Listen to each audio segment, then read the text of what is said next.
Please don't forget subscribe to the channel and hit the bell to get notified of new daily videos.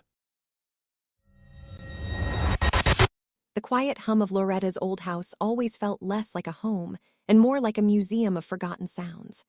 My mother, Loretta, had been gone for 3 months now, taken by a sudden, silent stroke that left me with an unexpected inheritance. A sprawling, dusty monument to vintage audio. Phonographs, gramophones, reel-to-reel players, stacks of vinyl and shellac. She'd collected it all, filling every room with their silent potential. My grief was a dull ache, overshadowed by the daunting task of sorting through her life's work. My friend Graham offered to help, but I politely declined. This was something I needed to do alone, a final act of service to the eccentric woman who preferred the company of crackling speakers to people. It was in the attic, nestled amidst boxes of sheet music and dusty vacuum tubes, that I found it, an ornate, dark wood phonograph, unlike any of her other pieces. It was smaller, more delicate, with intricate carvings of looping patterns, and locked with a tiny, almost invisible clasp. Next to it sat a small, unmarked wooden box containing a dozen or so wax cylinders, also unmarked. A strange, inexplicable chill settled around me as I knelt, a breath of icy air in the stifling attic. I spent an hour searching for a key, sifting through her diaries, old jewelry boxes, and even the pockets of her favorite old coat. Finally, tucked into a false bottom of her last journal, I found it, a minuscule brass key. It fit the phonograph's lock perfectly. With a soft click, the lid sprang open. The mechanism was surprisingly clean, almost pristine, as if rarely used. My fingers trembled as I chose the first cylinder from the box. It was heavier than it looked, cold to the touch. I placed it on the spindle, cranked the handle, and lowered the needle. What emerged wasn't music or even spoken word. It was a cacophony of distorted whispers, like 100 voices murmuring just beyond the threshold of hearing, laced with a thin, reedy static. But then a distinct sound cut through, a child's faint, unsettling laugh, echoing as if from a great distance. It sent a shiver down my spine, but I couldn't stop listening. It felt important. I listened until the cylinder ran out, then played another and another. Each one was a little clearer, a little more invasive. Faint phrases began to form, unsettling lullabies, snatches of discordant music, then that child's laugh again, closer this time.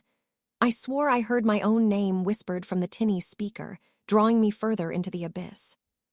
That night, after putting the phonograph away, I started hearing it.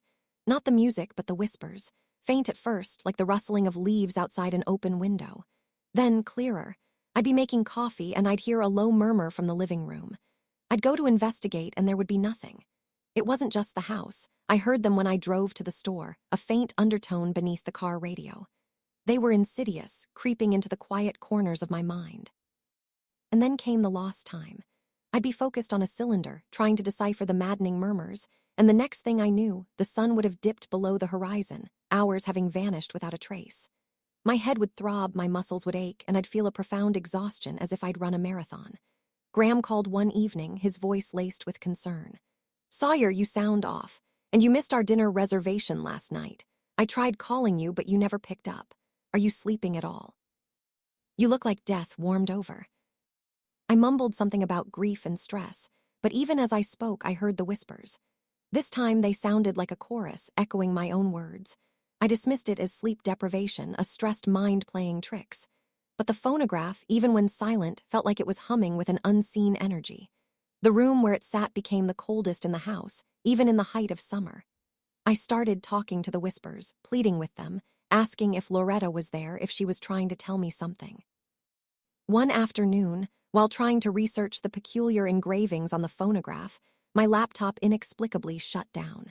When it rebooted, all my search history related to antique audio and esoteric symbols was gone. A chill crawled up my spine. This wasn't just my imagination. Something was actively working against me, or through me. The more I listened to the cylinders, the more I felt something trying to listen back. My own voice started to sound slightly off, echoing faintly, as if someone else was speaking along with me, just a fraction of a second behind. I realized the horrifying truth. These cylinders weren't just recordings of something, they contained something.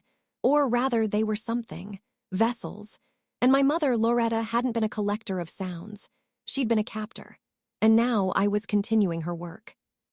The realization hit me like a physical blow. I had to destroy it, all of it. The phonograph, the cylinders, everything. Driven by a desperate fear, I dragged the phonograph out to the backyard, a sledgehammer clutched in my trembling hands. As I raised the hammer, the whispers in my head intensified, becoming a deafening roar, then guttural screams that seemed to tear at the fabric of my sanity. The house itself groaned, unseen forces shaking its foundations. My vision blurred, tears streaming down my face, but I swung. The first blow shattered the delicate wooden cabinet. A torrent of unseen energy erupted, throwing me backwards. The screams in my mind reached a fever pitch, accompanied by a sharp, piercing pain behind my eyes. I scrambled back, my body aching, my ears ringing with a sound that felt like it was tearing me apart from the inside. I hit it again, and again, until the phonograph was a pile of splintered wood and twisted brass. The screams subsided, replaced by a low, mournful wail that faded into silence. Breathing heavily, my body aching, I looked at the wreckage. One lone wax cylinder, the last one I hadn't played, had rolled away, coming to rest near my feet. I reached for it, my fingers brushing its cold surface.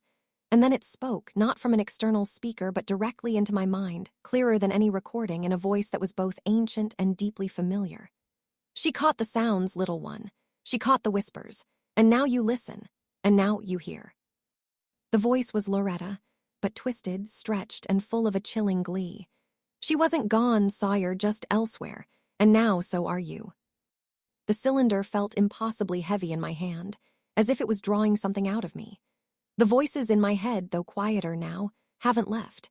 They're a constant undercurrent, a faint echo of screams and laughter, a chorus of unknown entities whispering my name. I feel a persistent ringing in my ears, a phantom sensation of the phonograph's needles scratching across my eardrum. Graham tried to talk to me after the house was condemned. The neighbors reported strange noises, then the structural damage, though no one could explain it. I tried to explain, but the words felt hollow, unbelievable. He looked at me with pity and a little fear. I haven't seen him since. The last cylinder sits on my nightstand, unnervingly still. I can't bring myself to destroy it. It's connected to me now, an anchor to this new, terrifying reality.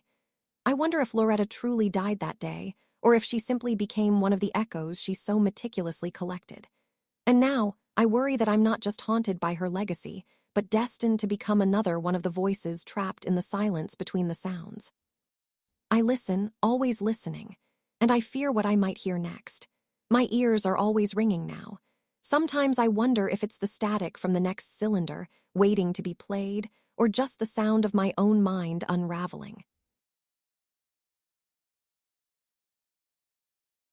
If you enjoyed this video, please hit the thumbs up button to like it.